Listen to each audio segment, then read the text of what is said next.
जैसा कि आप महसूस करते होंगे कि इंग्लिश के करेक्ट प्रोनाउंसिएशन के बिना इंग्लिश लर्निंग व इंग्लिश स्पोकन इम्पॉसिबल सा लगता है। तो आज मैं इंग्लिश प्रोनाउंसिएशन रूल के 7th सेशन में आपका स्वागत करता हूं। ये रूल्स आपको इंग्लिश लर्निंग व इंग्लिश स्पोकन में काफी हेल्पफुल होंगे।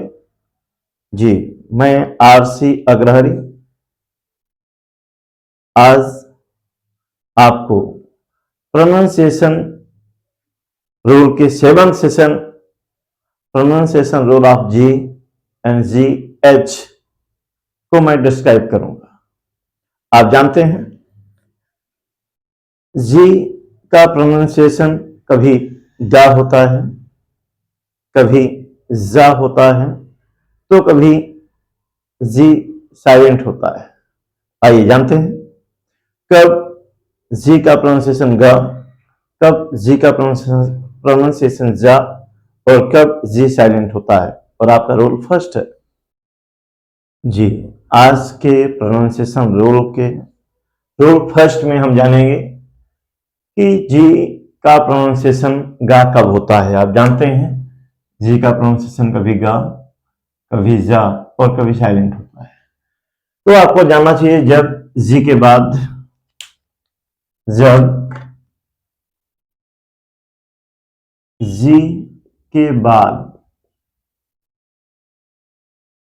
ए, ओ या यू आता है, तो आपने देखा जब जी के बाद ए, ओ या यू आता है तो जी का उच्चारण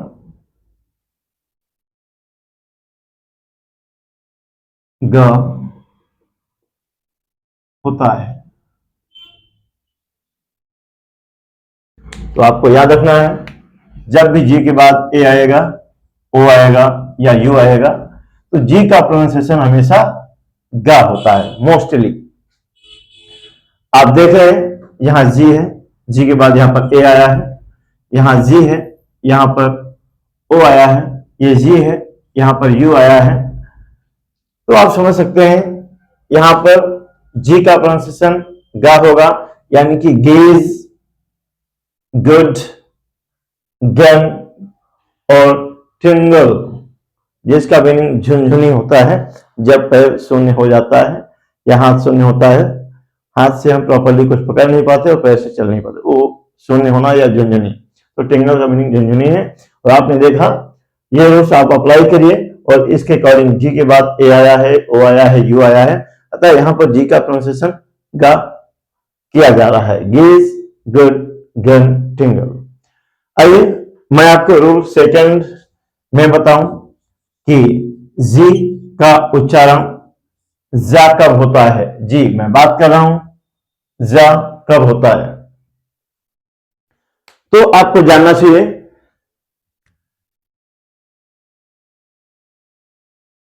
जी के साथ ई, आई तथा वाई आने पर जी का उच्चारण जा होता है।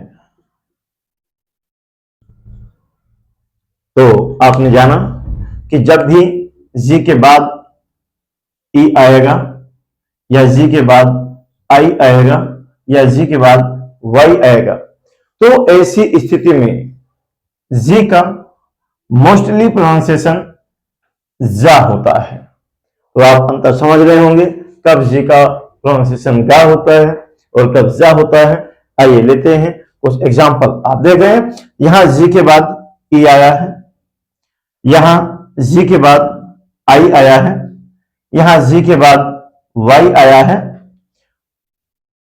और ऐसे ही यहां पर जी के बाद ए है, आई है।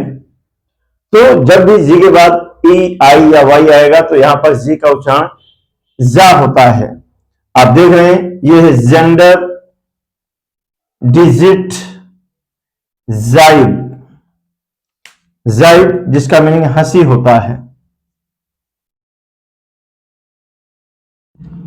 जाइब हंसी। और ये है केज, क्योंकि यहां जी के बाद ई आया है, केज। ये जिंजर, जिंजर आप देख रहे हैं, जेस्ट, पिजन। तो यहां पर जी के साथ आई आने पर जा हुआ, जी के साथ ई या ए ई आने पर आपने उसका उच्चारण जा करेंगे यहां पर। तो आपने जाना कि जब भी जी के बाद ई आई या वाई आएगा तो जी का उच्चारण जा होता है। जेंडर, डिजिट, जाइड, केज, रेज, जिंजर, जेस्ट और पिजन। लेकिन इस रूल के कुछ एक्सेप्शंस भी हैं। वो बात सही है कि आपको बताया गया कि जी के बाद ई आई या वाई आने पर जा होता है। लेकिन देखिए ये लैंग्वेज है, ये फॉरेन लैंग्वेज है, इसके कुछ एक्सेप्शंस भी हैं। और इस एक्सेप्शन में आप देख सकते हैं, जैसे यहां पर आई आया है लेकिन इसे बिगिन कहा जाएगा, यहां पर ई आया है ये फिंगर कहा जाएगा, जी के बाद ई आया है गियर कहा जाएगा, ये ग्रूज है, गिगल, गर्ल, गिजर्ड। ये एक्सेप्शन है। ऐसे कुछ एक्सेप्शन हो सकते हैं, लेकिन ये आपको माइंड मेकअप करके रखना है कि जब भी जी के बाद ए ओ या यू आएगा तो जी गा का प्रोनाउंसिएशन लगता है, और जब भी जी के बाद ई आई या वाई आएगा तो जा का प्रोनाउंसिएशन लगता है। हाँ, कुछ एक्सेप्शंस देखने को मिलेंगे। आइए मैं आपको नेक्स्ट रूल की ओर ले चलूं, जब आप जानेंगे हम जी साइलेंट कब करते हैं। जी, अब हम प्रोनाउंसिएशन रूल जी व जी एच में जान रहे हैं कि जी साइलेंट कब रहता है, जी का उच्चारण कब नहीं किया जाता। तो आपको जानना चाहिए कि जब भी जी एम साथ में आएगा तो ऐसी स्थिति पर जी साइलेंट रहता है। जब किसी वर्ड के अंत में, वर्ड के अंत में जी एम का प्रयोग हुआ हो, अंत में जी एम आया हो, तो जी साइलेंट रहता है। तो आपने जाना कि जब भी जी एम सेंटेंस के लास्ट में आएगा तो जी हमेशा साइलेंट रहता है। आप यहां देख सकते हैं कि यहां पर जी एम सेंटेंस के अंत में आया है, साथ में आया है, और यहां भी जी एम साथ में आया है, और सेंटेंस के अंत में जी एम आने पर जी साइलेंट रहता है। ये क्या लिखा है? पैराडाइम, पैराडाइम जिसका मीनिंग मिसाल होता है, एग्जाम्पल होता है। और ये है फ्लेम, यहां भी जी साइलेंट है, फ्लेम जी साइलेंट है, और जिसका मीनिंग कफ होता है। आप समझ सकते हैं। मैं रूल में और आगे बढ़ूं कि उसके पहले आपसे एक गुजारिश, प्रोनाउंसिएशन रूल को क्लियरली जानने के लिए, क्लियरली समझने के लिए वीडियो के अंत तक बने रहें। हाँ, अगर ये आपको जानकारी यूनिक लग रही है और आप नए व्यूअर हैं, अगर आपने अभी तक चैनल को सब्सक्राइब नहीं किया है तो जी चैनल को सब्सक्राइब करें, ताकि हम ऐसी ही यूजफुल इंग्लिश लर्निंग के वीडियोस आप तक पहुंचा सकें। जी तो जल्दी करें, चैनल को सब्सक्राइब करिए, और अगर टॉपिक यूनिक स्पेशल लगता है, बेहद यूजफुल व हेल्पफुल है इंग्लिश लर्निंग में, तो इसे लाइक व शेयर करना ना भूलें। जी हम लोग नेक्स्ट रूल में चल रहे हैं, और अब देखेंगे हम GH। अभी हमने बताया था कि GH का प्रोनाउंसिएशन कभी गा होता है, कभी फा होता है, तो कभी GH साइलेंट होता है।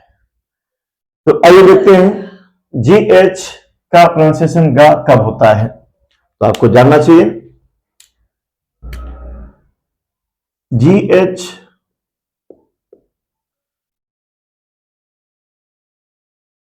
का प्रयोग किसी शब्द के प्रारंभ में होने पर, किसी शब्द के प्रारंभ में होने पर GH का उच्चारण गा होता है, गा होता है। बहुत ध्यान से सुने, जब भी GH का प्रयोग किसी शब्द के प्रारंभ में होगा तो ऐसी स्थिति पर GH का उच्चारण गा होता है। लेकिन जब GH सेंटेंस के लास्ट में आएगा, लेकिन GH के लेकिन जब GH किसी शब्द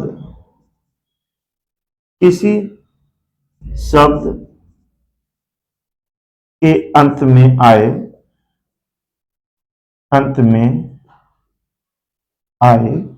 तो GH का उच्चारण फा होता है,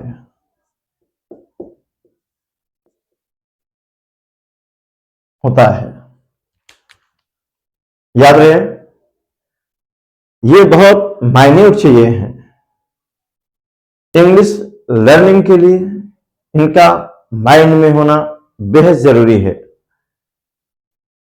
अभी मैंने बताया GH का उच्चारण गा कब किया जाता है और GH का उच्चारण फा कब किया जाता है, तो आप समझ गए होंगे। फिर भी मैं एक बार आपको और बताता हूं। जब GH का प्रयोग किसी शब्द के प्रारंभ में हो, जब GH का प्रयोग किसी शब्द के प्रारंभ में हो तो GH का उच्चारण गा होता है। लेकिन जब GH का प्रयोग सेंटेंस के अंत में होगा, शब्द के अंत में होगा, जब GH का प्रयोग किसी वर्ड के अंत में होगा तो GH का प्रोनाउंसिएशन आप फा करते हैं। बहुत ध्यान से देखें, आइए एग्जाम्पल देखते हैं। आपका ये एग्जाम्पल है, GH सेंटेंस के प्रारंभ में आया है, इसलिए इस GH को घोस्ट पढ़ा जाएगा।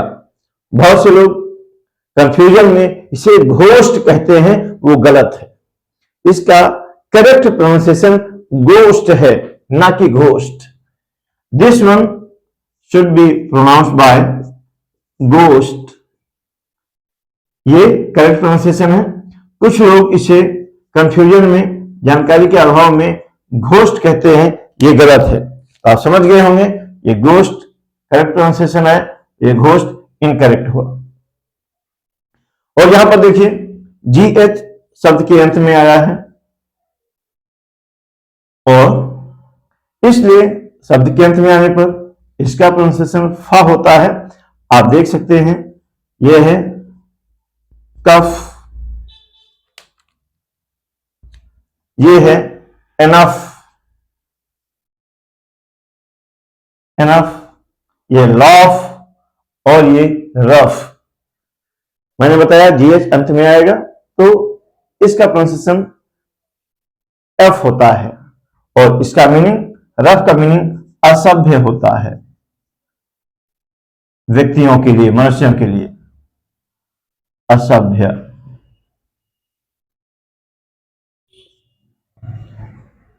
तो आइए देखते हैं, अब हम जानेंगे जीएच साइलेंट कब रहता है।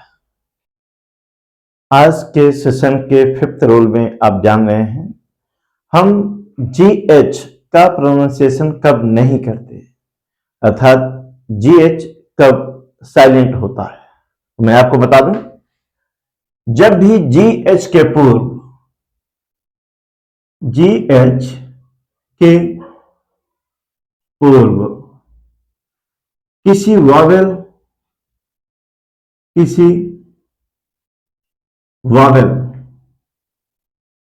का प्रयोग होने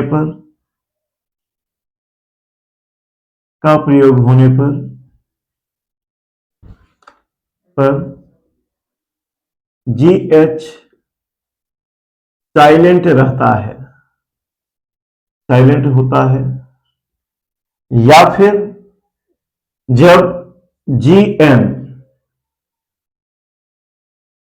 जब आपने देखा, या फिर जब जीएन का प्रयोग वर्ड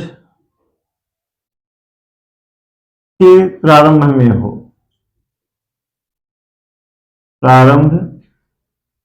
में हो, तो जी साइलेंट रहता है।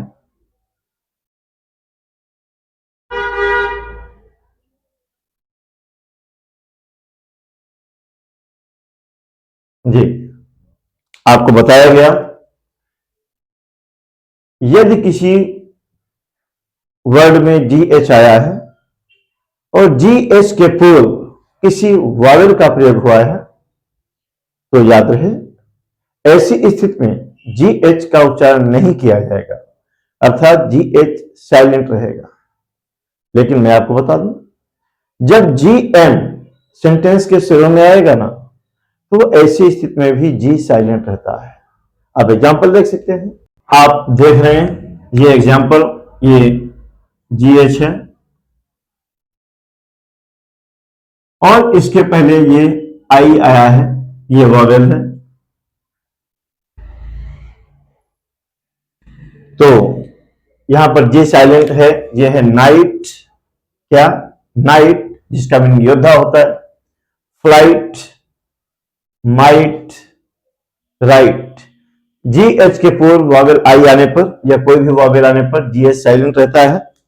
और मैंने बताया कि जब भी जी एन साथ में आएगा तो जी साइलेंट रहता है और इसे नेट पढ़ा जाएगा।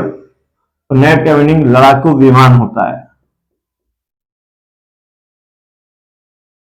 लड़ाकू विमान होता है। ये आपके लिए इंग्लिश लर्निंग व इंग्लिश स्पोकन के लिए बेहद यूजफुल चीज है। आपको ये पसंद आया होगा और आप चाहते हैं ये आपको लाभान्वित करता है, इससे आपको फायदा हुआ है, इससे दूसरों का भी फायदा हो और ऐसे वीडियोज आप तक बार बार मिलते रहें तो जी चैनल को सब्सक्राइब करें और दूसरे का फायदा हो आपके जैसे अन्य लोगों का भी, तो इसे शेयर करना ना भूलें। Thank you.